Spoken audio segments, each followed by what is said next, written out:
Suamiku menghina seleraku kampungan, lalu menyewa murid kesayanganku untuk mendekorasi rumah selingkuhannya. Dia tidak tahu, murid itu setia padaku. Kehancuran rumah pelakor itu kini jadi mahakarya pembalasanku yang paling manis. Sebelum ceritanya dimulai, silakan tulis di kolom komentar dari daerah mana saja teman-teman yang menonton cerita ini. Dan dengar cerita sambil aktivitas apa? Nyapu, ngepel, tiduran, atau rebahan? Yuk kita simak ceritanya. Cahaya matahari sore menerobos masuk melalui celah-celah tirai jendela yang terbuka setengah di ruang tamu rumah itu. Intan duduk bersimpuh di atas karpet, dikelilingi oleh tumpukan majalah desain interior, beberapa potongan kain perca dengan tekstur berbeda, dan palet warna cat yang tersusun rapi. Sebagai seorang perempuan yang telah mendedikasikan separuh hidupnya di dunia desain, momen seperti ini adalah momen yang paling menenangkan baginya. Ia sedang merencanakan peremajaan kecil untuk ruang keluarga mereka. Rumah ini sudah mereka tempati selama 5 tahun, dan Intan merasa dinding-dinding ini membutuhkan napas baru, sentuhan yang lebih hangat dan homey. Jari jemari Intan yang lentik menyentuh selembar kain linen berwarna krem lembut. Di sebelahnya, ada potongan kayu ek dengan finishing matte yang natural. Dalam benaknya, ia sudah bisa melihat bagaimana perpaduan ini akan menciptakan suasana yang tenang, jauh dari kesan kaku, namun tetap elegan. Ia tersenyum sendiri, membayangkan wajah suaminya, Dion, yang mungkin akan merasa lebih rileks sepulang kerja jika suasana rumah lebih menenangkan. Intan memang seorang guru desain senior yang dihormati di kampusnya, namun di rumah ini, ia hanyalah seorang istri yang ingin melayani suaminya dengan sebaik mungkin. Suara deru mesin mobil yang familiar terdengar memasuki garasi. Senyum Intan merekah. Itu pasti Dion. Ia segera merapikan sedikit tumpukan contoh material di depannya, namun sengaja membiarkan beberapa yang terbaik tetap tergelar agar bisa langsung ia tunjukkan. Pintu depan terbuka. Dion melangkah masuk dengan setelan jas kerjanya yang masih rapi, namun wajahnya tampak lelah dan sedikit tegang. Tas kerjanya ia letakkan sembarangan di atas meja konsol dekat pintu masuk. "Selamat sore, Mas," sapa Intan lembut, bangkit untuk menyambut suaminya dan hendak mencium tangannya. Dion hanya bergumam pelan, nyaris tak terdengar. Lalu matanya langsung tertuju pada hamparan kain dan palet warna di lantai ruang tamu. Dahi Dion berkerut dalam, seolah melihat tumpukan sampah yang mengganggu pemandangan. "Apa-apaan ini, Intan?" tanya Dion dengan nada dingin, menunjuk ke arah kain linen krem yang tadi dielus Intan dengan penuh kasih sayang. "Oh, ini, Mas." Intan menjawab dengan antusias, mencoba mengabaikan nada ketus suaminya. "Aku berencana mengganti suasana ruang tamu kita. Lihat deh, warna krem ini kalau dipadukan dengan kayu natural bakal bikin ruangan jadi lebih luas dan hangat. Konsepnya rustik modern, sederhana tapi berkelas." Dion mendengus kasar. Ia melonggarkan dasinya dengan gerakan kasar lalu menatap istrinya dengan pandangan meremehkan. "Sederhana? Maksud kamu murah? Intan, tolonglah. Kita ini sudah hidup mapan. Jabatan aku di kantor sudah naik. Masa selera kamu masih saja begini-begini terus?" Senyum di wajah Intan perlahan memudar. "Maksud Mas apa? Ini bukan soal murah atau mahal, Mas. Ini soal kenyamanan dan estetika. Desain yang baik itu tidak harus selalu terlihat mencolok dan berkilauan." "Ah, sudahlah," potong Dion cepat, mengibaskan tangannya di udara. "Kamu itu selalu saja membela diri dengan teori-teori desainmu itu. Tapi kenyataannya, lihat pilihanmu. Warnanya pucat, bahannya terlihat kasar. Ini namanya kampungan, Intan. Kampungan. Teman-teman kantorku kalau main ke sini pasti akan tertawa melihat dekorasi macam gubuk desa begini." Hati Intan mencelos. Kata, kampungan, itu meluncur begitu mudah dari mulut suaminya, menusuk harga dirinya sebagai seorang profesional dan sebagai seorang istri. Padahal, puluhan desainer muda di luar sana berebut ingin mendapatkan bimbingan darinya. Namun di mata suaminya sendiri, seleranya tidak berharga. "Mas, tolong jaga bicaramu." Suara Intan bergetar, namun ia berusaha tetap tenang. "Aku mendesain ini dengan pertimbangan matang. Lagi pula, ini rumah kita bersama. Aku ingin kita berdua merasa nyaman." "Rumah kita, tapi uangnya dari aku, kan?" sergah Dion tajam. "Dengar ya, Intan. Aku tidak mau kamu menyentuh dekorasi rumah ini dengan selera norakmu itu. Biarkan saja seperti ini sampai aku menemukan orang yang tepat. Aku mau rumah yang terlihat mewah, yang glamor, yang menunjukkan siapa aku sekarang. Bukan gaya rustik atau apalah itu yang terlihat seperti rumah nenek-nenek di kampung. Dion melangkah melewati Intan. Kakinya dengan sengaja menendang pelan tumpukan majalah desain milik Intan hingga berserakan. Tanpa menoleh lagi, ia berjalan menuju kamar tidur, meninggalkan Intan yang terpaku di tengah ruang tamu. Air mata mulai menggenang di pelupuk mata Intan, namun ia menahannya sekuat tenaga. Ia memunguti kembali majalah dan kain-kain itu dengan tangan gemetar. Sabar, Intan, bisiknya dalam hati. Mungkin dia hanya lelah. Namun, Dion bukan hanya lelah. Di balik sikap kasarnya, ada rencana lain yang sedang ia susun. Malam harinya, setelah makan malam yang hening dan penuh ketegangan, Dion pamit keluar dengan alasan ada pertemuan mendadak dengan klien penting. Intan tidak banyak bertanya. Ia hanya mengangguk dan membiarkan suaminya pergi. Dion memacu mobilnya membelah jalanan kota yang mulai lengang. Tujuannya bukan kantor, melainkan sebuah kompleks perumahan baru di kawasan elit di pinggir kota. Di sana, di depan sebuah rumah 2 lantai yang masih kosong namun tampak megah, seorang wanita muda berdiri menunggu. Wanita itu cantik, dengan rambut panjang terurai dan pakaian yang modis. Itu Bella. Dion memarkir mobilnya dan turun dengan senyum lebar. Senyum yang tidak pernah ia tunjukkan pada Intan seharian ini. "Sayang," seru Bella manja. Langsung merangkul lengan Dion begitu pria itu mendekat. "Kamu lama banget sih. Aku sudah kedinginan tahu nunggu di sini." Maaf. Tadi di rumah ada sedikit drama biasa," jawab Dion sambil mengecup kening Bella. "Istriku yang sok tahu itu mau merenovasi rumah dengan selera kampungannya lagi. Bikin sakit kepala saja." Bella tertawa kecil. Suara tawanya renyah. "Ya ampun, kasihan banget kamu, Mas. Punya uang banyak tapi harus tinggal di rumah yang seleranya nggak selevel sama kamu." "Makanya," kata Dion sambil mengeluarkan kunci rumah dari sakunya. "Untuk rumah ini, rumah kita nanti, aku tidak akan membiarkan selera rendah menyentuhnya. Aku sudah siapkan dana besar." Mereka berdua masuk ke dalam rumah yang masih kosong itu. Bau cat baru masih tercium kuat. Ruangannya luas dengan langit-langit tinggi. Bella berputar-putar di tengah ruangan dengan wajah berbinar. "Mas, ini luas banget, tapi masih kosong melompong. Kita mau isi pakai apa? Aku mau sofa kulit yang besar, lampu gantung kristal yang menjuntai, terus dindingnya pakai marmer ya," pinta Bella antusias. Dion mengangguk mantap. "Apapun yang kamu mau, Bel. Kamu tenang saja. Aku tidak akan pakai desainer sembarangan. Apalagi minta tolong istriku. Tidak akan. Aku mau cari desainer interior paling mahal, paling top di kota ini. Pokoknya yang biasa menangani rumah para pejabat dan artis. Aku mau rumah ini jadi bukti kelas kita." "Serius, Mas? Tapi kan mahal banget pasti," pancing Bella. Meski matanya berbinar mengharapkan jawaban ia. "Uang muka bukan masalah. DP hangus pun aku tidak peduli kalau hasilnya jelek. Tapi aku yakin, kalau bayar mahal, pasti bagus. Besok aku akan minta sekretarisku mencari kontak desainer nomor 1 itu. Siapa namanya? Clarissa kalau tidak salah. Katanya dia sedang naik daun dan rate-nya gila-gilaan. Cocok buat kita." Bella memeluk Dion erat.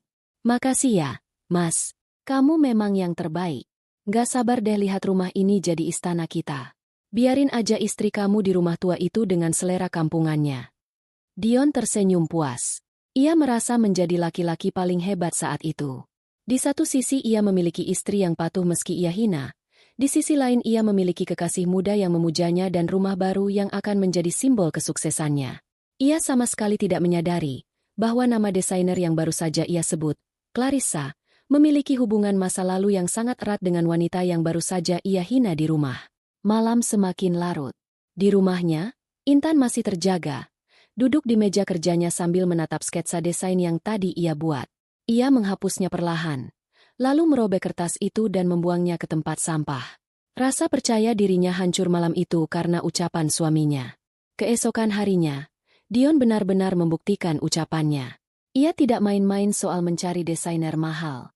Melalui koneksi bisnisnya, ia berhasil mendapatkan jadwal pertemuan dengan Clarissa, desainer interior muda yang namanya sedang menjadi buah bibir di kalangan elit ibu kota. Konon, untuk mendapatkan jasanya, seseorang harus masuk daftar tunggu berbulan-bulan. Namun, Dion dengan kekuasaan uangnya, menawarkan bayaran 2 kali lipat untuk memotong antrean agar bisa bertemu secepatnya. Pertemuan itu diadakan di sebuah kafe privat yang terletak di rooftop gedung pencakar langit. Tempat itu eksklusif. Hanya anggota tertentu yang bisa masuk, menjamin kerahasiaan percakapan mereka. Dion sudah datang 15 menit lebih awal. Duduk dengan percaya diri sambil menyesap espresso. Ia mengenakan jam tangan termahalnya dan setelan jas impor. Ingin menunjukkan bahwa ia adalah klien yang bona fide. Tepat pada waktu yang disepakati, pintu lift berdenting. Seorang wanita muda melangkah keluar. Penampilannya sangat chic dan profesional. Ia mengenakan blazer asimetris berwarna monokrom, celana bahan yang jatuh sempurna di kakinya, dan sepatu hak tinggi yang mengetuk lantai marmer dengan irama tegas. Rambutnya dipotong bob pendek, membingkai wajahnya yang tegas namun cantik. Ia membawa sebuah tablet besar dan tas kerja kulit yang tampak mahal. Dion berdiri, sedikit terkejut melihat betapa mudanya wanita itu. Dalam bayangannya, desainer senior berharga mahal pastilah wanita paruh baya. Namun, aura yang dipancarkan Clarissa sangat mengintimidasi dan meyakinkan. "Selamat siang, Bapak Dion." Sapa Clarissa dengan suara yang tenang dan berwibawa. Ia mengulurkan tangan. "Ya, saya Dion.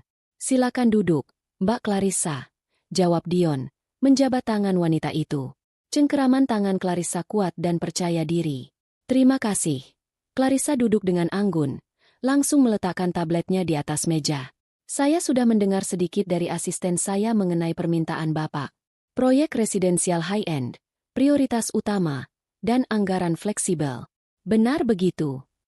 Dion tersenyum lebar, merasa egonya terbelai. "Tepat sekali. Saya suka cara kerja Anda yang langsung ke inti. Begini, Mbak Clarissa, saya baru membeli rumah untuk investasi masa depan saya. Saya ingin rumah itu menjadi yang terbaik. Saya tidak mau desain yang biasa-biasa saja.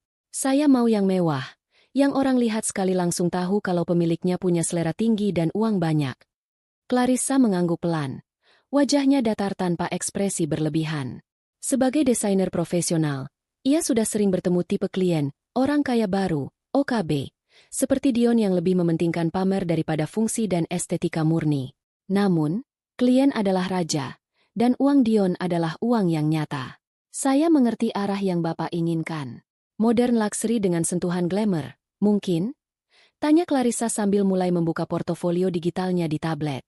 "Nah, itu glamour," seru Dion sambil menjetikkan jarinya. "Jangan seperti selera orang-orang yang sok artsy tapi malah jadi kelihatan kumuh. Jujur saja, Mbak, saya pusing di rumah saya yang sekarang. Istri saya itu, dia merasa pintar desain, padahal seleranya kampungan sekali. Dia suka barang-barang kayu kasar, kain-kain warna tanah yang kusam. Bikin depresi." Mata Clarissa berkedip sekali. Ada sedikit rasa tidak nyaman mendengar seorang suami menjelek-jelekan istrinya di depan orang asing, apalagi dalam pertemuan bisnis. Namun, ia tetap menjaga profesionalitasnya. "Setiap orang memiliki preferensi gaya yang berbeda, Pak Dion. Tugas saya adalah mewujudkan visi Anda untuk properti yang baru ini." "Bagus. Saya suka sikap Anda. Beda sekali dengan istri saya yang keras kepala," lanjut Dion, seolah tidak puas jika tidak membandingkan. "Pokoknya saya percayakan penuh pada Anda. Saya mau marmer impor dari Italia untuk seluruh lantai-lantai 1. Lampu gantung kristal di ruang tamu utama. Dan untuk kamar tidur utama, saya mau nuansa hotel bintang 5. Clarissa mulai mencatat poin-poin penting itu di tabletnya. "Baik. Untuk material impor, butuh waktu pengiriman sekitar 3-4 minggu. Apakah lini masa proyek ini memungkinkan?" "Bisa diatur. Yang penting barangnya sampai dan terpasang. Uang bukan masalah," kata Dion sombong. "Saya akan transfer uang muka sebesar 50% hari ini juga, asalkan Anda mau memprioritaskan proyek saya di atas klien lain. Dan satu lagi, proyek ini harus sangat rahasia. Saya tidak mau ada publikasi sebelum rumah ini benar-benar jadi. Ini kejutan untuk seseorang."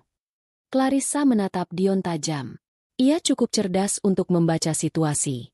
Pria beristri, merenovasi rumah mewah secara rahasia dengan permintaan, kejutan, dan menjelekan istrinya sendiri. Pola ini terlalu klise, rumah untuk simpanan. Namun, sekali lagi, Clarissa tidak dibayar untuk mengurusi moral kliennya, melainkan untuk mendesain interior. Saya menjunjung tinggi privasi klien, Pak Dion. Itu ada dalam kontrak kerja kita, jawab Clarissa tegas. Jika Bapak setuju dengan estimasi biaya awal yang akan saya kirimkan sore ini, kita bisa langsung tanda tangan kontrak besok dan tim saya akan mulai mengukur lokasi lusa. Sempurna. Dion tertawa puas. Saya tidak salah pilih orang. Anda memang berkelas, Mbak Clarissa. Jauh berbeda dengan lingkungan saya di rumah. Clarissa hanya tersenyum tipis, senyum bisnis. Dalam hati, ia merasa kasihan pada istri pria ini. Disebut kampungan dan selera rendah oleh suami sendiri pasti sangat menyakitkan. Clarissa teringat pada mentornya dulu di universitas. Seorang wanita hebat yang selalu mengajarkan bahwa desain adalah tentang hati dan kejujuran, bukan sekadar harga mahal. Baiklah, Pak Dion. Pertemuan hari ini cukup produktif. Saya akan segera menyusun konsep mood board untuk Anda setujui, kata Clarissa sambil membereskan barang-barangnya. Tunggu, satu lagi. Dion menahan. Saya mau kamar mandinya nanti pakai bathtub yang ada jacuzzinya. Pacar maksud saya. Penghuni rumah itu nanti sangat suka berendam. Clarissa menangkap, keseleo lidah, itu dengan jelas. Tapi wajahnya tetap datar. Dicatat, jacuzzi di kamar mandi utama. Mereka berpisah hari itu dengan kesepakatan yang tampaknya menguntungkan kedua belah pihak. Dion merasa menang karena mendapatkan desainer mahal yang akan memuaskan gengsinya dan Bella. Sementara Clarissa mendapatkan proyek bernilai fantastis yang bisa menutupi operasional kantornya selama 6 bulan ke depan. Keesokan harinya, proses administrasi berjalan sangat cepat. Dion mentransfer uang muka dalam jumlah yang mencengangkan tanpa banyak bertanya soal detail rincian biaya. Bagi Dion, harga mahal adalah jaminan mutu dan gengsi. Clarissa dan tim kecilnya mulai bekerja. Mereka mengunjungi lokasi rumah baru tersebut. Bella tidak hadir saat pengukuran karena Dion melarangnya datang saat ada orang lain demi menjaga kerahasiaan. Jadi Clarissa hanya berinteraksi dengan Dion atau penjaga rumah. Clarissa memeriksa setiap sudut ruangan kosong itu. Otaknya yang brilian mulai memvisualisasikan penempatan furnitur. Meski permintaan Dion terdengar klise dan norak di telinga desainer, terlalu banyak emas dan kristal, Clarissa tertantang untuk membuatnya tetap terlihat elegan dan tidak berlebihan. Ia ingin membuktikan bahwa ia bisa mengolah permintaan, OKB, menjadi karya seni yang layak. Bagaimana, Mbak? Bagus kan struktur rumahnya? Tanya Dion yang mengawasi proses pengukuran sambil merokok di teras. Strukturnya bagus, pencahayaannya juga alami, komentar Clarissa sambil mencatat ukuran jendela. Tapi ada beberapa dinding yang sepertinya harus kita lapisi ulang agar wallpaper sutra yang Bapak minta bisa menempel sempurna. Lakukan saja. Hancurkan kalau perlu, lalu bangun lagi yang lebih bagus, jawab Dion enteng. Clarissa menatap punggung Dion yang sedang menelepon seseorang dengan nada mesra. Ia menghela napas panjang. Uang memang bisa membeli rumah, tapi tidak bisa membeli kelas, batin Clarissa. Ia teringat kembali pada ajaran dosen favoritnya, Ibu Intan. Dosen yang sangat ia kagumi karena kesederhanaan dan kedalaman filosofinya dalam mendesain. Apa kabar Ibu Intan ya? Pikir Clarissa. Sudah lama ia tidak berkunjung ke rumah beliau karena kesibukan yang padat. Clarissa tidak pernah menyangka bahwa proyek yang sedang ia kerjakan dengan penuh semangat ini akan membawanya pada sebuah kebetulan yang mengejutkan.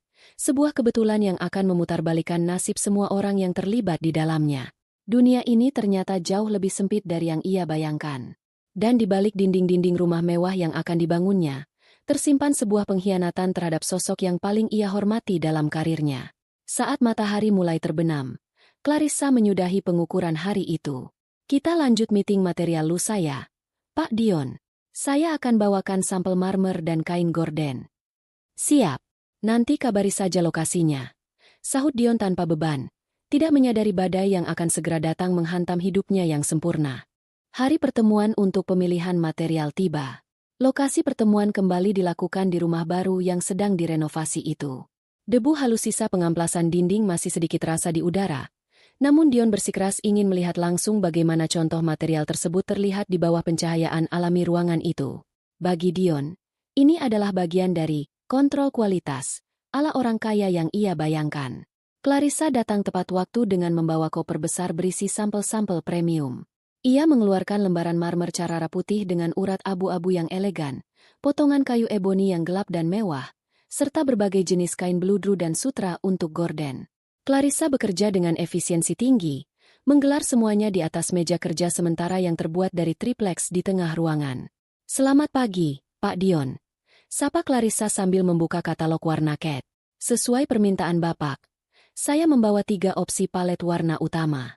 Semuanya bernuansa emas dan krem, tapi dengan undertone yang berbeda agar tetap terlihat modern." Dion mengangguk-angguk. Tangannya meraba permukaan marmer yang dingin. "Nah, ini baru barang bagus. Halus, dingin, berat. Beda jauh sama keramik murahan yang dipasang istri saya di dapur rumah lama." Dia bilang itu, tegel vintage. Padahal menurut saya itu cuma ubin bekas yang dijual mahal. Lagi-lagi, Dion membandingkan. Clarissa hanya tersenyum tipis, menahan diri untuk tidak memutar bola matanya. Ia sudah terbiasa menghadapi klien yang banyak bicara, tapi Dion memiliki cara khusus untuk terdengar sangat menyebalkan saat membicarakan istrinya. "Baik, Pak. Untuk area ruang tamu, saya sarankan kita pakai kombinasi marmer ini dengan aksen kayu walnut di bagian paneling dinding. Ini akan memberikan kesan hangat tapi tetap sangat mewah," jelas Clarissa profesional. "Setuju. Tapi saya mau kayunya yang lebih gelap lagi. Biar kelihatan mahal," potong Dion cepat. "Oh ya, untuk pembayaran termin kedua, saya perlu kartu nama staf keuangan kamu. Kemarin saya lupa simpan. Saya mau minta sekretaris saya urus transfernya besok." "Tentu, Pak." Clarissa merogoh tasnya, mencari kartu nama manajer keuangannya. Namun, ia menyadari stok kartu namanya habis di tas itu. "Ah, maaf Pak Dion. Sepertinya kartu nama staf saya habis. Boleh saya minta kartu nama Bapak saja? Nanti saya minta staf saya yang menghubungi sekretaris Bapak langsung." "Boleh, sebentar." Dion merogoh saku dalam jasnya dan mengeluarkan dompet kulit berwarna hitam yang tampak tebal. Dion membuka dompetnya. Dompet itu penuh sesak dengan berbagai kartu kredit platinum, kartu debit prioritas, dan kartu keanggotaan klub eksklusif yang sengaja ia pamerkan sedikit saat membukanya. Saat Dion sedang memilah-milah kartu di slot dompetnya dengan jari jempolnya, sebuah gerakan kecil membuat selipan di bagian transparan dompet itu sedikit tergeser. Di sana, terselip sebuah pas foto lama. Foto itu sepertinya sudah tersimpan bertahun-tahun, sedikit pudar di bagian ujungnya, namun wajah di dalamnya masih sangat jelas terlihat.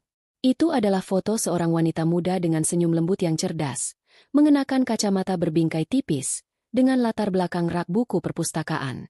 Mata Clarissa, yang terlatih untuk memperhatikan detail terkecil dalam desain, secara otomatis tertuju pada foto itu. Jantungnya seakan berhenti berdetak selama 1 detik. Napasnya tercekat di tenggorokan. Wajah itu, senyum itu, tatapan mata yang teduh namun penuh ilmu itu. Itu bukan wajah asing bagi Clarissa. Itu adalah wajah yang sering ia lihat di depan kelas bertahun-tahun lalu. Wajah yang fotonya terpampang besar di aula universitas saat pameran desain nasional. Wajah wanita yang memberikan nilai A mutlak untuk tugas akhir Clarissa dan memberinya rekomendasi kerja pertamanya. "Ini." Suara Clarissa tercekat. Tanpa sadar jarinya menunjuk sedikit ke arah dompet Dion yang masih terbuka. "Maaf, Pak, foto wanita itu." Dion menunduk, melihat arah telunjuk Clarissa. Ia melihat foto Intan, foto zaman kuliah yang entah kenapa masih ia simpan di sana karena kebiasaan lama yang belum sempat ia buang. Dion mendengus pelan, lalu tertawa kecil dengan nada meremehkan. "Oh, ini? Ini istri saya. Foto lama sih. Kenapa? Kelihatan lugu banget ya? Sekarang sih sudah beda, sudah jadi emak-emak yang cerewet dan selera desainnya hancur." Jawab Dion enteng. Lalu ia segera menutup dompetnya setelah mencabut selembar kartu namanya sendiri dan menyodorkannya pada Clarissa. Tangan Clarissa gemetar hebat saat menerima kartu nama itu. "Istri Bapak? Namanya Ibu Intan?" Tanyanya dengan suara yang berusaha ia kontrol sekuat tenaga agar tidak terdengar histeris. "Iya, Intan. Kok tahu?" Dion menatap Clarissa dengan sedikit heran, namun egonya langsung mengambil alih. "Ah, nama pasaran kan? Mungkin kamu punya teman namanya Intan juga." Clarissa merasa dunianya berputar.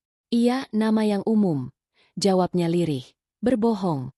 Di dalam kepalanya, badai sedang berkecamuk. Intan. Ibu Intan. Guru besar desain interior yang paling dihormati di kampusnya dulu. Dosen legendaris yang selalu mengajarkan bahwa Desain adalah tentang kejujuran dan empati. Sosok yang menjadi inspirasi terbesar Clarissa untuk menjadi desainer seperti sekarang. Dan pria di hadapannya ini. Pria sombong yang sedari kemarin menghina selera, kampungan, istrinya. Pria yang sedang membangun istana untuk pelakor. Adalah suami dari idola terbesarnya? Rasa mual tiba-tiba menyerang perut Clarissa. Ia teringat semua cemoohan Dion tentang selera istrinya. Kampungan. Norak. Seperti gubuk desa. Dion menghina selera Ibu Intan? Seorang guru besar desain? Ini lelucon paling gila dan paling menyakitkan yang pernah didengar Clarissa. Betapa butanya laki-laki ini. Ia hidup bersama seorang maestro. Namun ia malah mencari kerikil di jalanan dan menganggapnya berlian. Mbak Clarissa? Kamu sakit? Kok pucat? Tanya Dion, melihat perubahan drastis di wajah desainernya. Clarissa menarik napas panjang. Berusaha mengumpulkan sisa-sisa profesionalitasnya yang nyaris runtuh. Ia harus keluar dari sini. Sekarang juga. Ia tidak bisa bernapas di ruangan yang sama dengan pengkhianat ini. Maaf, Pak Dion. Sepertinya asam lambung saya mendadak naik. Saya harus kembali ke kantor segera untuk mengambil obat. Kita sudahi dulu meeting hari ini ya. Sampelnya Bapak pegang dulu saja. Kata Clarissa cepat sambil menutup koper sampelnya dengan gerakan kasar yang tak terkontrol. Loh, tapi kita belum putuskan warna gordennya. Protes Dion. Nanti saya kabari lewat pesan. Maaf sekali, Pak. Saya benar-benar tidak enak badan. Clarissa tidak menunggu jawaban. Ia menyambar tas kerjanya dan setengah berlari keluar dari rumah itu. Meninggalkan Dion yang bengong dan merasa tersinggung karena ditinggalkan begitu saja. Begitu masuk ke dalam mobilnya, Clarissa membanting pintu dan menguncinya. Tangannya mencengkeram setir dengan erat hingga buku-buku jarinya memutih. Air mata kemarahan menetes di pipinya. Ia merasa terhina. Bukan untuk dirinya sendiri, tapi untuk gurunya. Bagaimana mungkin seorang wanita secerdas dan sehebat Ibu Intan bisa terjebak dengan laki-laki dangkal seperti Dion? Dan lebih parahnya lagi, Clarissa hampir saja menjadi kaki tangan Dion untuk menyakiti hati gurunya itu. Perjalanan kembali ke kantor terasa sangat lama bagi Clarissa. Jalanan Jakarta yang macet seolah mengejek kegelisahannya. Sepanjang jalan, pikirannya melayang ke masa lalu. Ia teringat saat masih menjadi mahasiswa tingkat akhir yang penuh keraguan. Saat itu, desainnya sering dikritik dosen lain karena terlalu eksperimental. Tapi Ibu Intan, dengan senyum teduhnya, adalah satu-satunya yang melihat potensi di balik kekacauan ide Clarissa. Clarissa, jangan takut berbeda. Selera itu subjektif. Tapi karakter itu abadi. Tuangkan karaktermu, jangan hanya mengikuti tren. Kata-kata Ibu Intan itu masih terngiang jelas di telinganya. Clarissa memukul setir mobilnya. Brengsek, umpatnya keras. Si Dion itu benar-benar buta. Sesampainya di kantor desainnya yang bergaya industrial minimalis, Clarissa tidak menyapa stafnya yang sedang sibuk di depan komputer. Ia langsung masuk ruangannya sendiri dan membanting pintu kaca. Lalu segera menarik tirai blinds agar tidak ada yang bisa melihat ke dalam. Ia melempar tasnya ke sofa dan duduk di depan komputernya. Ia butuh konfirmasi 100%. Meskipun foto itu sangat jelas, ia harus memastikan bahwa Dion yang ia hadapi adalah suami sah dari Ibu Intan, dosennya. Jari-jari Clarissa menari cepat di atas keyboard. Ia membuka media sosial, mencari akun alumni kampus, dan mencari profil digital Ibu Intan yang memang jarang aktif di dunia maya. Setelah pencarian intensif selama 10 menit, ia menemukan sebuah unggahan lama di akun Facebook milik Himpunan Mahasiswa Desain, sebuah foto dari acara pernikahan salah satu dosen muda 5 tahun lalu. Di sana, terlihat Ibu Intan berdiri berdampingan dengan seorang pria.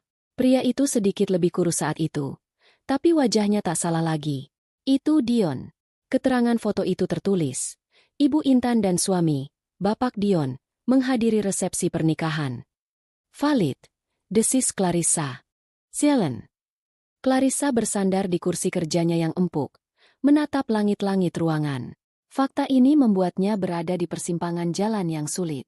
Secara kontrak hukum, ia sudah terikat dengan Dion. Uang muka 50% yang sudah masuk rekening perusahaannya jumlahnya sangat besar, cukup untuk membayar gaji seluruh karyawannya dan bonus akhir tahun. Jika ia membatalkan sepihak, ia harus mengembalikan uang itu. Bahkan mungkin terkena denda penalti sesuai klausul kontrak. Reputasinya sebagai desainer profesional juga dipertaruhkan jika Dion menyebarkan berita bahwa ia tidak profesional. Namun, hati nuraninya berteriak lebih keras. Bagaimana mungkin ia melanjutkan mendesain istana zina untuk selingkuhan suami gurunya?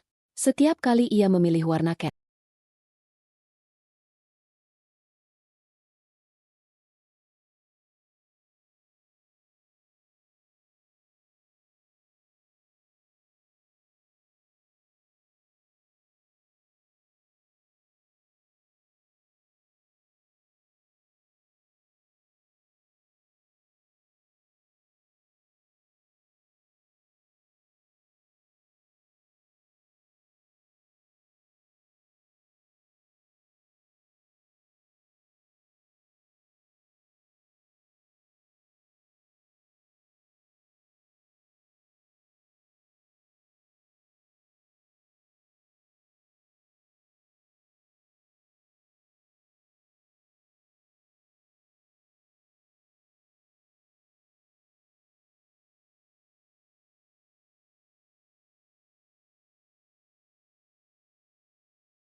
ia akan teringat wajah kecewa Ibu Intan.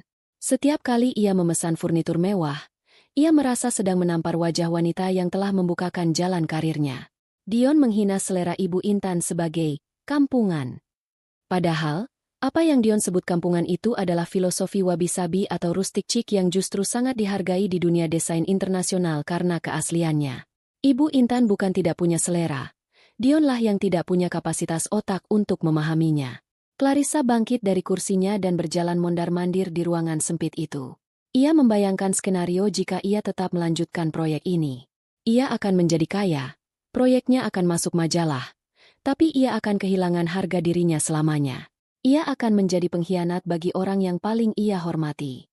Tidak, gumam Clarissa tegas. Uang bisa dicari lagi, tapi kehormatan dan kesetiaan tidak bisa dibeli. Ia kembali duduk tegak di depan komputernya. Wajahnya kini keras dan penuh tekad. Ia membuka draft surat elektronik. Ia tidak peduli jika harus rugi. Ia tidak peduli jika Dion akan menuntutnya. Ia adalah murid Ibu Intan, dan murid yang baik akan selalu membela gurunya. Clarissa mulai mengetik dengan cepat dan penuh emosi yang tertahan. Kepada Bapak Dion Prihal, pemberitahuan pembatalan proyek, desain interior residensial. Dengan hormat, melalui surat ini, saya, Clarissa, selaku pimpinan Clarissa Interiors, menyatakan secara resmi untuk membatalkan seluruh kesepakatan kerjasama terkait proyek renovasi dan desain interior rumah di Jalan Anggrek nomor 5, Proyek Bella. Keputusan ini saya ambil secara sepihak dan berlaku efektif mulai detik ini. Seluruh tim saya akan ditarik dari lokasi proyek hari ini juga. Mengenai uang muka, DP, yang telah Bapak setorkan, sesuai dengan etika bisnis saya, akan saya proses pengembaliannya setelah dikurangi biaya operasional yang sudah berjalan. Namun, jika Bapak keberatan, silakan tempuh jalur hukum yang Bapak anggap perlu. Alasan pembatalan ini adalah prinsip profesionalisme yang tidak sejalan dengan visi klien. Saya tidak dapat bekerja untuk klien yang tidak memiliki rasa hormat terhadap nilai-nilai dasar sebuah hunian dan keluarga. Terima kasih. Clarissa. Clarissa membaca ulang surat itu. Kalimat terakhirnya cukup halus namun menyengat bagi siapa saja yang peka. Tapi ia tahu Dion tidak akan peka. Dion hanya akan marah. Sebelum menekan tombol kirim, Clarissa melakukan satu hal lagi. Ia mencari kontak nomor telepon Ibu Intan di buku alamat lamanya yang masih tersimpan di cloud. Ia menemukan nomor itu, berharap nomornya belum ganti. Ia menyalin nomor itu ke ponselnya. Ia tahu apa yang harus ia lakukan selanjutnya. Membatalkan proyek saja tidak cukup. Ibu Intan harus tahu. Gurunya itu tidak pantas hidup dalam kebohongan sementara suaminya membangun sarang emas untuk wanita lain. Dengan satu tarikan napas panjang, jari telunjuk Clarissa menekan tombol enter. Pesan terkirim. Detik itu juga, Clarissa merasa beban berat terangkat dari pundaknya, namun digantikan oleh ketegangan baru. Perang baru saja dimulai. Ponselnya bergetar di atas meja hanya 2 menit kemudian. Nama, Pak Dion, klien, muncul di layar. Dion pasti sudah membaca emailnya dan sekarang sedang meledak marah. Clarissa menatap layar ponsel yang berkedip itu dengan tatapan dingin. Ia tidak menjawabnya. Ia membiarkan panggilan itu mati, lalu memblokir nomor Dion sementara waktu. Ia punya urusan yang lebih penting daripada mendengar amukan laki-laki hidung belang. Clarissa meraih tasnya kembali. Kali ini tujuannya bukan proyek, bukan toko material, tapi ke rumah Ibu Intan. Ia harus bertemu guru besarnya. Ia harus menyampaikan kebenaran pahit ini, betapapun sakitnya nanti. Ini adalah bentuk bakti tertingginya sebagai murid. Tunggu saya, Bu Intan, bisik Clarissa saat melangkah keluar kantor dengan langkah pasti. Saya tidak akan membiarkan orang ini mempermainkan ibu lebih lama lagi. Ponsel Dion terus berdering di atas meja kerja Clarissa yang berantakan. Namun wanita muda itu sama sekali tidak berniat menyentuhnya. Ia hanya menatap layar yang berkedip-kedip itu dengan tatapan kosong, seolah melihat seekor lalat yang terperangkap dalam toples. Di kepalanya, skenario demi skenario berputar cepat. Ia tahu langkah yang akan ia ambil ini sangat berisiko. Bukan hanya soal pelanggaran kontrak kerja yang bisa menyeretnya ke meja hijau, tetapi juga soal menghancurkan hati seseorang yang sangat ia hormati. Namun, membiarkan Ibu Intan hidup dalam kepalsuan jauh lebih kejam daripada risiko apapun yang harus Clarissa tanggung. Clarissa meraih ponsel pribadinya, bukan ponsel kerja yang terus diteror oleh Dion. Jemarinya sedikit gemetar saat mencari nama kontak yang sudah lama tidak ia hubungi. Ibu Intan, dosen pembimbing. Nama itu masih tersimpan rapi, lengkap dengan gelar akademisnya. Clarissa menarik napas dalam-dalam, mencoba menenangkan detak jantungnya yang berpacu seperti kuda liar. Ia menekan tombol panggil. Nada sambung terdengar. 1 kali, 2 kali, 3 kali. Halo? Assalamualaikum. Suara itu, suara yang tenang, lembut, dan berwibawa itu seketika melempar ingatan Clarissa kembali ke ruang kuliah 5 tahun lalu. Tidak ada yang berubah dari nada bicara Ibu Intan, selalu terdengar menyejukkan. Kontras sekali dengan badai yang sedang dibawa Clarissa. Waalaikumsalam, Ibu Intan. Jawab Clarissa. Suaranya terdengar serak karena gugup. Ini, Clarissa, Bu, mahasiswa bimbingan Ibu angkatan 2018. Apakah Ibu masih ingat? Ada jeda sejenak di ujung sana, lalu terdengar nada antusias yang tulus. Ya ampun, Clarissa, tentu saja Ibu ingat. Clarissa yang desain tugas akhirnya dapat nilai tertinggi itu, kan? Yang bikin pusat kebudayaan dengan bambu? Bagaimana kabarmu? Nah, Ibu sering lihat nama kamu di majalah desain loh. Ibu bangga sekali. Mendengar pujian tulus itu, dada Clarissa terasa sesak. Air mata mendesak keluar dari sudut matanya. Betapa baiknya wanita ini. Betapa bangganya ia pada muridnya. Dan betapa jahatnya nasib yang menimpa wanita sebaik ini. Alhamdulillah, kabar saya baik, Bu. Terima kasih banyak, semua ini juga berkat bimbingan Ibu dulu. Clarissa menelan ludah, berusaha menjaga suaranya tetap stabil. Maaf mengganggu waktu Ibu. Apakah Ibu ada waktu luang hari ini? Ada sesuatu yang sangat penting yang ingin saya bicarakan. Ini bukan soal pekerjaan, tapi sangat pribadi.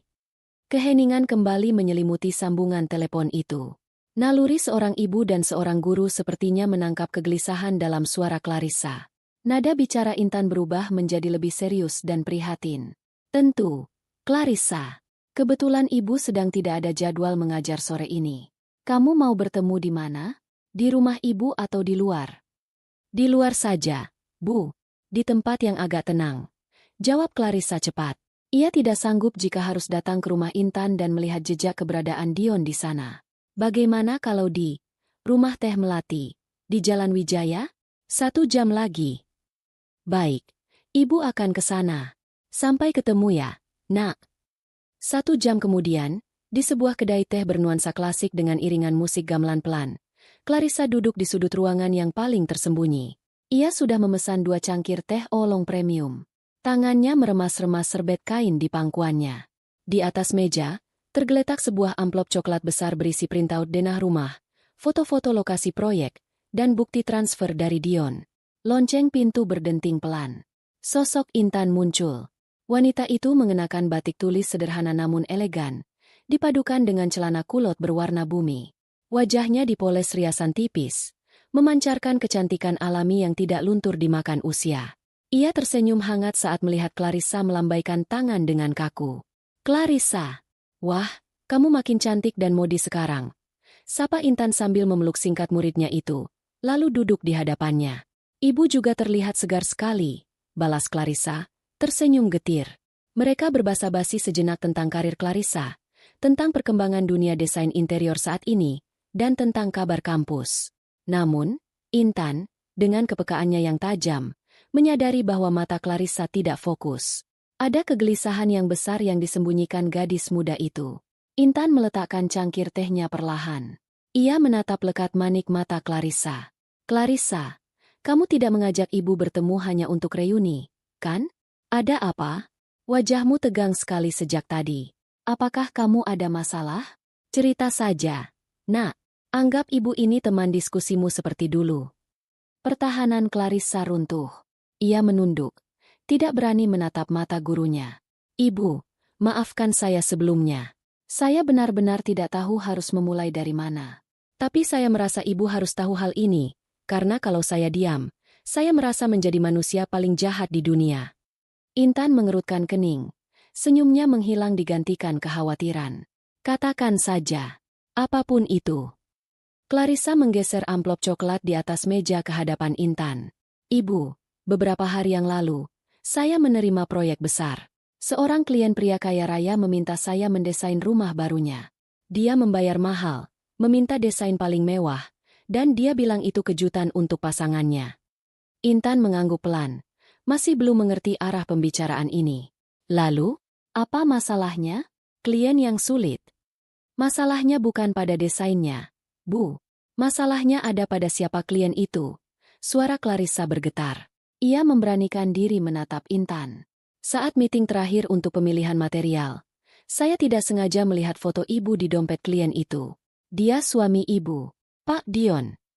Wajah Intan yang tenang seketika membeku. Matanya mengerjap, mencoba mencerna informasi yang baru saja ia dengar. "Dion? Suami saya menyewa kamu." "Iya, Bu." Clarissa melanjutkan dengan cepat, sebelum keberaniannya hilang. "Awalnya saya pikir itu kejutan untuk ibu. Tapi, cara dia bicara tentang ibu, dan fakta bahwa rumah itu bukan rumah yang ibu tinggali sekarang." Clarissa berhenti sejenak, menggigit bibirnya, lalu melanjutkan dengan suara lirih. "Pak Dion secara eksplisit mengatakan rumah itu untuk wanita lain. Dia membawa saya ke sana. Saya bahkan sempat bertemu sekilas dengan wanita itu di foto yang dia tunjukkan di ponselnya. Namanya Bella." Dunia di sekitar Intan seolah berhenti berputar. Suara gamelan di kedai teh itu terdengar menjauh, digantikan oleh denging tajam di telinganya. Dion, suaminya yang selama ini ia layani dengan setia. Suaminya yang selalu beralasan sibuk lembur demi masa depan mereka. Ternyata, masa depan itu bukan untuk Intan. Tangan Intan perlahan terulur, membuka amplop coklat itu. Ia melihat gambar-gambar desain interior yang mewah, penuh dengan marmer dan emas. Ia melihat lokasi rumah itu, sebuah klaster elit yang harganya selangit. Dan yang paling menyakitkan, ia melihat catatan kecil tulisan tangan Dion di pinggir kertas denah. "Kamar utama, jacuzzi wajib ada. Bella suka berendam." Tulisan tangan itu. Tulisan tangan yang sama yang dulu menulis surat cinta untuknya saat mereka masih miskin dan berjuang bersama. Air mata tidak jatuh dari mata Intan. Belum. Rasa sakitnya terlalu dalam hingga melampaui tahap tangisan. Yang muncul adalah rasa dingin yang menjalar dari ujung kaki hingga ke ubun-ubun. Dia bilang selera ibu kampungan, Clarissa menambahkan, merasa perlu membuka semua borok itu agar Intan tidak memiliki keraguan sedikit pun. "Dia menghina desain ibu di depan saya. Dia bilang dia butuh desainer mahal karena dia malu dengan selera ibu. Dia tidak tahu kalau desainer mahal yang dia sewa adalah murid yang justru mengagumi selera kampungan yang dia hina itu." Intan menutup matanya sejenak, menarik napas panjang yang gemetar. Kata, kampungan, itu terasa familiar. Itu adalah kata yang Dion lontarkan padanya kemarin sore.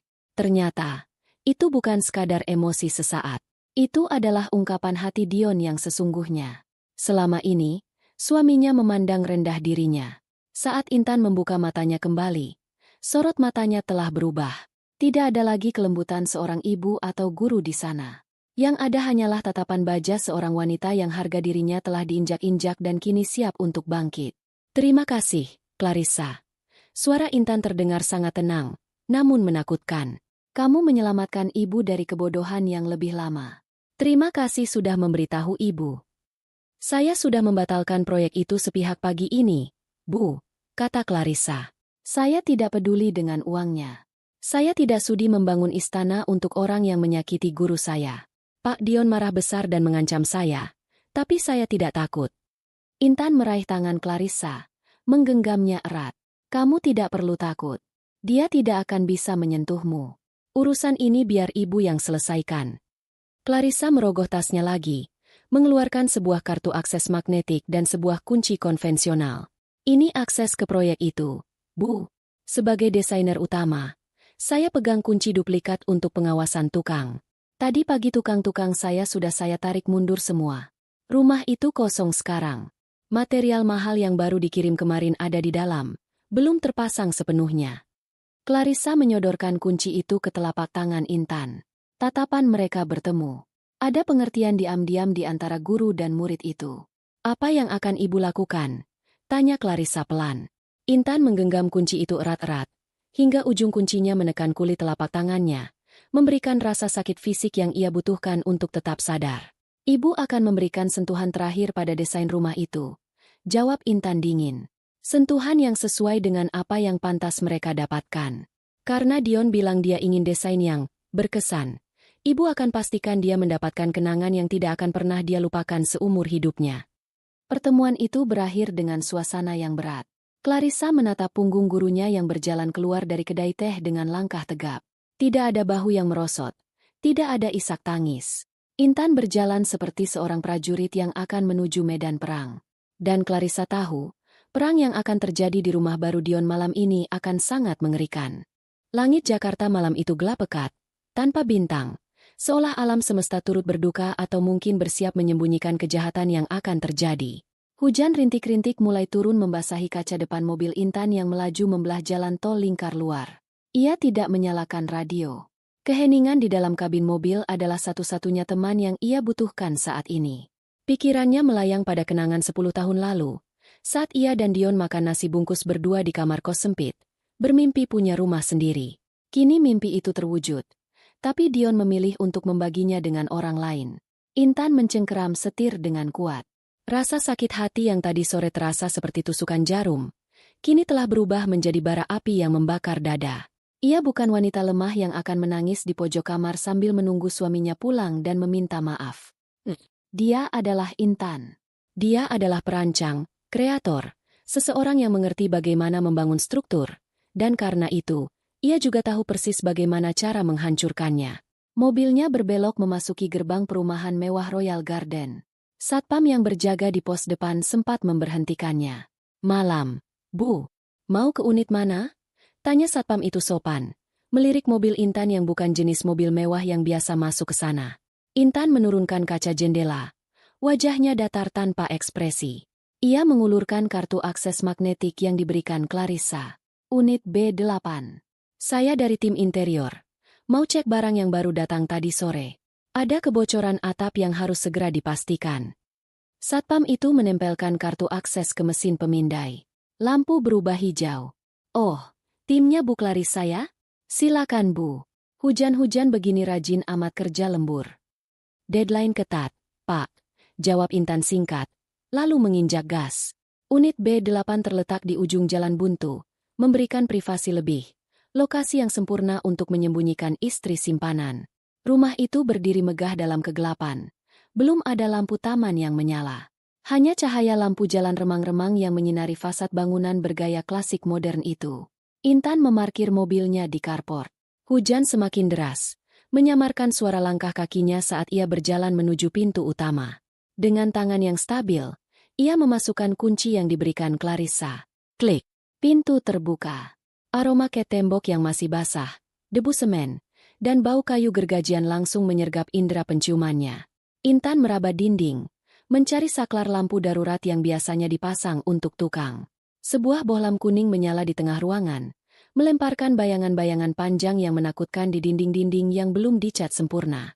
Intan melangkah masuk ke ruang tamu yang luas itu. Matanya menyapu sekeliling. Di sana, tertumpuk rapi kotak-kotak keramik marmer impor dari Italia yang harganya mungkin setara dengan gaji dosen Intan selama setahun. Di sudut lain, gulungan wallpaper sutra dengan motif emas tergeletak siap pasang.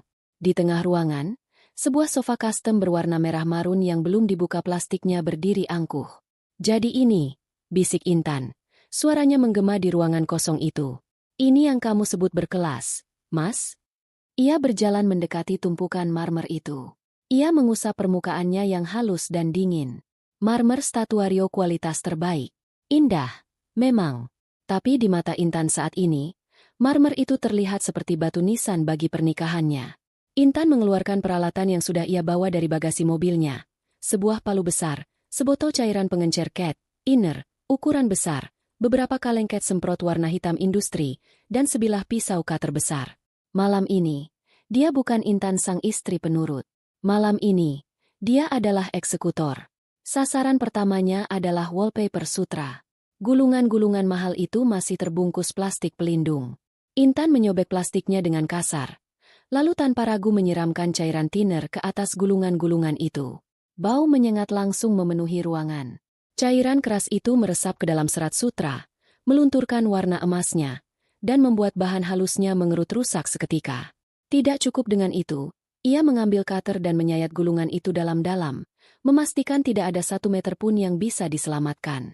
Ini untuk selera kampunganku, desisnya sambil menarik pisau itu kuat-kuat. Selanjutnya, lantai marmer yang sebagian sudah terpasang di area foyer. Intan mengambil kaleng cat semprot hitam. Ia tidak membuat grafiti atau tulisan makian. Itu terlalu kekanak-kanakan. Sebagai desainer, ia tahu cara merusak material alam. Ia menyemprotkan cat hitam itu ke pori-pori marmer yang belum di-coating. Cat minyak itu akan meresap masuk ke dalam batu, menjadi noda permanen yang tidak akan pernah bisa hilang meski dipoles ratusan kali. Ia membuat pola abstrak yang jelek dan kacau di atas lantai putih bersih itu, menodai kesempurnaan yang dipuja-puja Dion. Suara hujan di luar semakin deras, berpadu dengan suara napas Intan yang memburu. Keringat dingin mulai bercucuran di pelipisnya, bercampur dengan air mata yang akhirnya tumpah. Setiap gerakan tangannya adalah pelampiasan rasa sakit. Ia beralih ke sofa merah marun itu. Sofa yang mungkin direncanakan Dion untuk duduk bermesraan dengan Bella. Intan mengayunkan cutternya, membelah dudukan sofa itu memanjang. Busa kuning di dalamnya menyembul keluar seperti isi perut yang terburai. Ia menuangkan sisa cat semprot ke dalam belahan sofa itu, memastikan baunya akan menempel selamanya. Lalu, matanya tertuju pada tumpukan keramik kamar mandi yang belum terpasang. Keramik dengan motif mosaik emas yang sangat norak menurut standar estetika Intan. Ia mengambil palu besarnya. Prang! Satu hantaman keras menghancurkan tumpukan paling atas. Suara pecahan keramik terdengar nyaring dan memuaskan. Prang! Prang! Prang! Intan memukul lagi dan lagi. Pecahan keramik berhamburan ke lantai. Ia menghancurkan mimpi Dion keping demi keping. Ia membayangkan wajah sombong suaminya setiap kali palu itu menghantam. Ini untuk penghinaanmu, teriak Intan. Suaranya pecah di antara isak tangis dan teriakan marah. Ini untuk 15 tahun aku mendampingimu dari nol. Ini untuk setiap sen yang kamu pakai untuk perempuan itu. Ia berjalan ke arah dinding yang baru saja diaci halus. Ia mengambil ember cat tembok berwarna merah terang yang tersedia di sana, warna yang rencananya untuk kamar tamu. Intan tidak menggunakan kuas. Ia menumpahkan cat itu langsung ke lantai, membiarkannya mengalir liar, lalu menginjak-injaknya dan berjalan keliling ruangan, meninggalkan jejak kaki merah darah di mana-mana. Ia mencoretkan garis-garis kasar di dinding yang halus, merusak tekstur yang sudah dikerjakan tukang dengan susah payah. Terakhir, ia masuk ke area dapur. Di sana ada kitchen set yang baru setengah terpasang. Lemari-lemari kabinet gantung dari kayu solid. Intan memukulkan palunya ke engsel-engsel pintu kabinet hingga bengkok dan patah. Pintu-pintu lemari itu tergantung miring, Menyedihkan, seolah-olah rumah ini baru saja dilanda gempa bumi dahsyat. Setelah 1 jam penuh melakukan perusakan sistematis, Intan berhenti. Napasnya tersengal-sengal. Tangannya gemetar kelelahan. Ia berdiri di tengah ruang tamu yang kini tampak seperti kapal pecah. Bau thinner, cat, dan debu bercampur menjadi aroma kehancuran yang pekat. Rumah impian Dion dan Bella kini tak lebih dari sekadar puing-puing mahal. Marmer ternoda, wallpaper hancur, furnitur robek, dan keramik menjadi debu. Tidak ada yang bisa diselamatkan. Kerugian material di ruangan ini mungkin mencapai ratusan juta rupiah. Tapi itu tidak sebanding dengan harga diri Intan yang telah dihancurkan Dion. Intan menjatuhkan palu dari tangannya. Denting besi beradu dengan lantai terdengar sunyi. Ia menyeka air mata di pipinya dengan punggung tangan yang kotor oleh debu. Ada rasa lega yang aneh di dadanya. Rasa sakit itu masih ada, tapi kini tidak lagi mencekik. Kini, ia merasa memegang kendali. Ia memandang sekeliling sekali lagi, memastikan karyanya sempurna. "Selamat menikmati rumah barumu, Mas," bisik Intan dingin. Ia berbalik, melangkah keluar dari rumah itu, meninggalkan pintu depan terbuka lebar agar angin dan tampias hujan bisa masuk dan menyempurnakan kerusakan di dalamnya. Intan berjalan menuju mobilnya di bawah guyuran hujan, membiarkan air langit membersihkan debu di tubuhnya. Ia masuk ke dalam mobil, menyalakan mesin, dan pergi dari sana tanpa menoleh ke belakang sedikit pun. Malam itu, Intan tidak pulang ke rumah. Ia mengemudikan mobilnya menuju sebuah hotel. Ia butuh istirahat, karena besok, babak baru akan dimulai. Babak di mana Dion akan menemukan hadiah istimewanya, dan Intan akan menyaksikan keruntuhan suaminya dari barisan paling depan. Pagi itu, matahari terbit dengan malu-malu di ufuk timur Jakarta, menyinari sisa-sisa genangan air hujan yang mengguyur kota semalam suntuk. Udara terasa lembab dan dingin, kontras dengan suasana hati Bagas yang sedang cerah. Bagas, rekan kerja satu divisi dengan Dion yang terkenal gemar bergosip namun setia kawan, kebetulan sedang melintas di kawasan perumahan Royal Garden. Ia baru saja mengantar istrinya ke rumah sakit terdekat untuk cek kesehatan rutin dan memutuskan mengambil jalan pintas melalui kompleks elit itu untuk menghindari kemacetan jalan raya utama menuju kantor. Bagas tahu persis lokasi rumah yang baru dibeli Dion. Dion, dengan segala kesombongannya, pernah memamerkan lokasi investasi rahasia-nya itu pada Bagas saat jam makan siang, lengkap dengan foto-foto fasad rumah yang megah. Bagas memelankan laju mobilnya saat mendekati blok B8. Berniat sekadar melirik kemajuan renovasi rumah teman kantornya itu. Siapa tahu ia bisa memberikan laporan pandangan mata yang akan membuat Dion senang dan mungkin mentraktirnya makan siang. Namun, pemandangan yang menyambut Bagas jauh dari kata menyenangkan. Dari kejauhan, ia melihat pintu utama rumah besar itu terbuka lebar, melompong tanpa penjagaan. Tidak ada mobil box material, tidak ada tukang yang lalu lalang. Yang ada hanyalah kesunyian yang ganjil. Firasat Bagas tidak enak. Ia menepikan mobilnya dan turun. Langkah kaki Bagas terhenti tepat di ambang pintu. Matanya terbelalak lebar. Mulutnya menganga tak percaya. Pemandangan di depannya seperti bekas lokasi syuting film horor atau pasca kerusuhan massa. Ruang tamu yang dalam bayangan Bagas seharusnya mulai terlihat mewah, kini tampak seperti kapal pecah. Lantai marmer putih yang mahal itu penuh dengan noda cat hitam abstrak yang mengerikan dan jejak kaki merah darah yang mengering. Bau menyengat bahan kimia menusuk hidungnya. Gila, ini rumah Dion kena rampok atau kena santet? Gumam Bagas ngeri. Ia melangkah masuk dengan hati-hati, takut menginjak pecahan keramik yang berserakan di mana-mana bagaikan ranjau darat. Ia melihat wallpaper mahal yang tercabik-cabik dan menggantung menyedihkan di dinding. Ia melihat sofa merah yang busanya terburai keluar. Tanpa membuang waktu, Bagas merogoh saku celananya dan mengeluarkan ponsel. Tangannya gemetar saat mencari kontak Dion. Ia menekan tombol panggil. Di kantor, Dion baru saja duduk di kursi empuknya, menyesap kopi paginya sambil membayangkan betapa indahnya rumah barunya nanti setelah selesai direnovasi oleh Clarissa.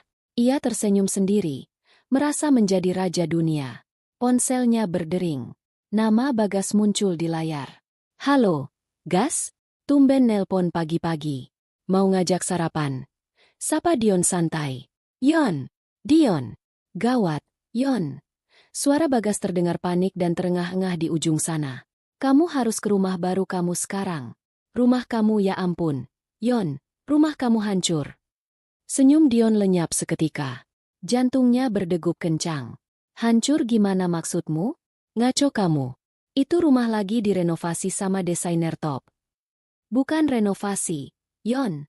Ini MAH demolisi. Pintu kebuka lebar. Nggak ada orang. Lantai marmer kamu dicoret-coret cat hitam. Wallpaper robek semua. Keramik pecah berantakan.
Kayaknya ada orang yang masuk semalam dan ngancurin semuanya.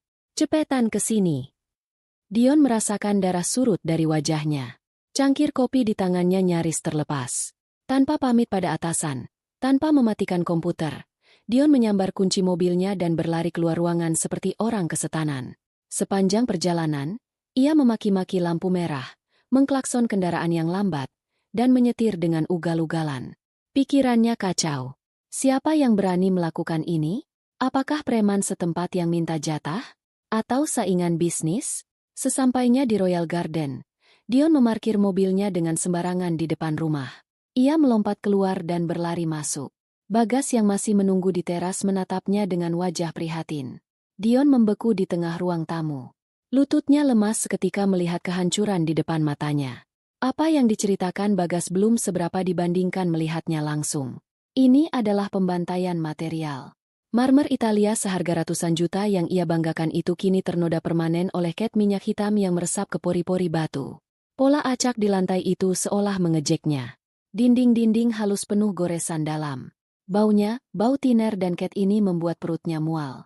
Dion berjalan terseok-seok menuju tumpukan keramik kamar mandi yang sudah menjadi puing. Ia memungut satu pecahan mozaik emas. Tangannya gemetar hebat.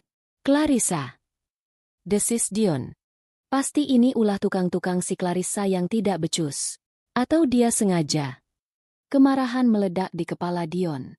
Ia mengeluarkan ponselnya dan menelepon Clarissa. Tidak diangkat. Ia menelepon lagi. Masih tidak diangkat. Dion berteriak frustrasi. Suaranya menggema di ruangan kosong yang hancur itu. Ia mencoba menelepon menggunakan nomor ponsel Bagas. Berharap Clarissa akan mengangkat nomor yang tidak dikenal. Benar saja, setelah 3 kali dering, suara dingin Clarissa terdengar. Halo, ini dengan kantor Clarissa Interiors. Dion merampas ponsel itu dari tangan Bagas. Clarissa, ini Dion. Apa yang kamu lakukan pada rumah saya? Hah? Kamu gila ya? Rumah saya hancur lebur. Marmer saya, wallpaper saya, semuanya rusak. Di mana tukang-tukang kamu? Kenapa rumah ditinggal dalam keadaan pintu terbuka? Saya akan tuntut kamu. Saya akan pastikan kamu masuk penjara dan karirmu tamat. Hening sejenak di ujung sana. Lalu terdengar suara tawa kecil yang sinis. Sangat berbeda dengan nada sopan Clarissa saat pertemuan bisnis. Oh, Bapak Dion. Selamat pagi. Sudah melihat hasil karya seni instalasi terbaru di rumah Bapak? Bagaimana? Apakah cukup, berkesan, dan mewah, sesuai permintaan Bapak? Jangan main-main kamu, bentak Dion. Urat lehernya menonjol. Saya bayar kamu mahal bukan untuk ini. Kembalikan uang muka saya sekarang juga.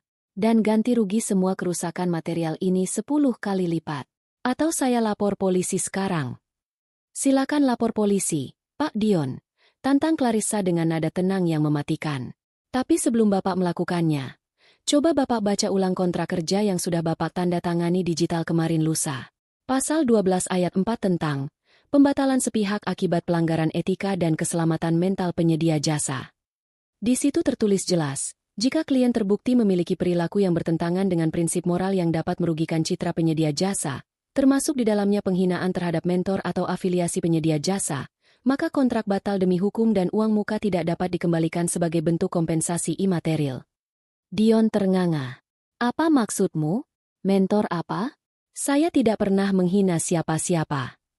Bapak menghina Ibu Intan. Suara Clarissa berubah tajam, penuh penekanan pada setiap suku kata. Bapak menyebut selera Ibu Intan kampungan. Bapak menghina istri Bapak sendiri demi memuaskan gengsi Bapak dan wanita simpanan Bapak. Asal Bapak tahu, Ibu Intan adalah guru besar saya. Dosen pembimbing saya. Orang yang paling saya hormati di dunia ini. Penghinaan Bapak terhadap beliau adalah penghinaan terhadap saya juga. Dion terdiam 1000 bahasa. Wajahnya pucat pasi. Ia tidak pernah menyangka bahwa dunia ini begitu sempit. Desainer mahal yang ia sewa ternyata adalah murid istrinya? Dan soal kerusakan itu. Lanjut Clarissa. Nadanya kembali santai namun menusuk. Saya pastikan tukang-tukang saya sudah meninggalkan lokasi dengan bersih kemarin pagi setelah saya batalkan proyek. Kunci akses ada pada saya. Dan oh ya, satu set kunci duplikat saya berikan kepada pemilik sah rumah tangga Bapak, Ibu Intan. Mungkin Bapak bisa tanya istri Bapak tentang dekorasi ulang yang terjadi semalam. Lutut Dion benar-benar kehilangan tenaga. Ia ambruk terduduk di atas lantai marmer yang kotor. Intan? Istrinya yang pendiam dan penurut itu? Istrinya yang ia pikir bodoh dan tidak punya selera? Intan yang menghancurkan semua ini? Uang muka Bapak hangus. Pak Dion, anggap saja itu biaya kuliah kehidupan. Jangan pernah coba-coba menghubungi saya lagi, atau bukti perselingkuhan Bapak, termasuk rekaman CCTV pertemuan kita dan bukti transfer, akan saya kirimkan ke HRD kantor Bapak dan semua media sosial. Selamat menikmati puing-puingnya. Sambungan telepon terputus. Dion menatap layar ponsel yang gelap dengan tatapan kosong. Uang muka 500 juta rupiah. Material senilai 300 juta. Hunter. Dan rahasianya kini ada di tangan dua wanita yang paling ia sepelekan. Bagas yang berdiri di sudut ruangan menatap Dion dengan pandangan campur aduk antara kasihan dan jijik. Ia mendengar percakapan itu karena suara Dion yang keras dan loudspeaker yang aktif. Yon. Panggil Bagas pelan. Jadi, ini rumah buat cewek lain? Dan istri lo tahu? Dion tidak menjawab. Ia hanya menundukkan kepala dalam-dalam, menjambak rambutnya sendiri. Rasa sesal mulai merayap, bukan sesal karena telah mengkhianati Intan, tapi sesal karena kebodohannya sendiri yang membuat semua rencananya berantakan dan uangnya melayang sia-sia. Di tengah kehancuran rumah impian pelakor itu, Dion menyadari bahwa ia baru saja kehilangan pijakan kakinya. Kehancuran fisik rumah ini hanyalah awal dari runtuhnya istana pasir yang ia bangun di atas kebohongan. Berita tentang hancurnya rumah mewah itu menyebar cepat ke telinga Bella. Bukan dari Dion, melainkan dari satpam kompleks yang kebetulan mengenal asisten rumah tangga teman Bella. Bella yang panik segera mendatangi lokasi siang itu juga, hanya untuk menemukan Dion duduk termenung di tengah puing-puing seperti orang gila, dikelilingi oleh sisa-sisa kemewahan yang telah menjadi sampah. Pertengkaran hebat pun tak terelakkan. Suara teriakan Bella melengking memenuhi ruang kosong yang bergema itu, memecah kesunyian siang yang terik. Kamu bilang mau kasih aku istana, Mas? Kamu janji bakal jadi rumah paling mewah. Jerit Bella sambil menendang kaleng cat yang terguling. Lihat ini kandang babi. Uang kamu mana? Katanya kamu kaya. Masa sewa desainer saja sampai ditipu begini? Atau jangan-jangan kamu nggak punya uang, ya? Kamu cuma omong kosong doang. Dion yang sedang pusing 7 keliling, emosinya tersulut. Diam kamu, Bella. Kamu pikir aku mau ini terjadi? Ini semua gara-gara istriku. Dia yang ngerusak semuanya. Dan desainer sialan itu ternyata muridnya. Alasan, Potong Bella kasar. Aku nggak peduli siapa yang ngerusak. Intinya rumah ini hancur dan kamu rugi bandar. DP hangus. Material hancur. Kamu mau bangun pakai apa lagi? Gaji kamu emang cukup buat ganti ini semua dalam sebulan? Aku nggak mau nunggu bertahun-tahun di kosan sempit cuma buat nunggu kamu nabung lagi. Kamu penipu. Mas. Jaga mulutmu. Bel. Aku sudah korbankan banyak buat kamu. Bentak Dion. Wajahnya merah padam. Korban apa? Kamu cuma laki-laki pelit yang sok kaya. Kalau kamu beneran sayang sama aku, kamu bakal langsung beli rumah jadi. Bukan renovasi-renovasi nggak jelas begini yang akhirnya gagal total. Aku muak. Mas. Kita putus. Jangan cari aku lagi kalau kamu belum bisa kasih aku rumah yang layak. Bella membalikkan badan dan melenggang pergi dengan sepatu hak tingginya menghentak lantai yang kotor, meninggalkan Dion sendirian untuk kedua kalinya di rumah terkutuk itu. Hubungan yang didasari oleh materi itu hancur secepat kilat begitu materi itu lenyap. Dion menyadari betapa rapuhnya cinta yang ia kejar mati-matian itu. Sore harinya, dengan langkah berat dan tubuh yang remuk redam, Dion pulang ke rumah lamanya. Rumah yang ia sebut memiliki selera kampungan itu. Ia berharap masih bisa menemukan Intan di sana. Mungkin ia bisa memohon ampun, memanipulasi istrinya lagi seperti biasa dengan kata-kata manis. Ia berpikir Intan pasti hanya emosi sesaat dan akan memaafkannya. Namun, saat ia membuka pintu rumah, kesunyian menyambutnya. Bukan kesunyian yang menenangkan, tapi kesunyian yang dingin dan kosong.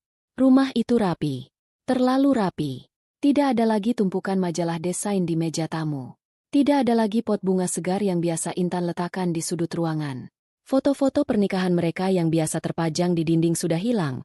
Hanya menyisakan paku-paku bisu yang menancap di tembok. Dion berlari ke kamar tidur. Kosong. Lemari pakaian Intan terbuka lebar. Isinya melompong. Semua baju, tas, dan barang-barang pribadi Intan sudah lenyap. Di atas tempat tidur yang rapi, tergeletak sebuah amplop putih tebal dengan kop surat dari sebuah firma hukum ternama. Dion membuka amplop itu dengan tangan gemetar. Isinya adalah gugatan cerai.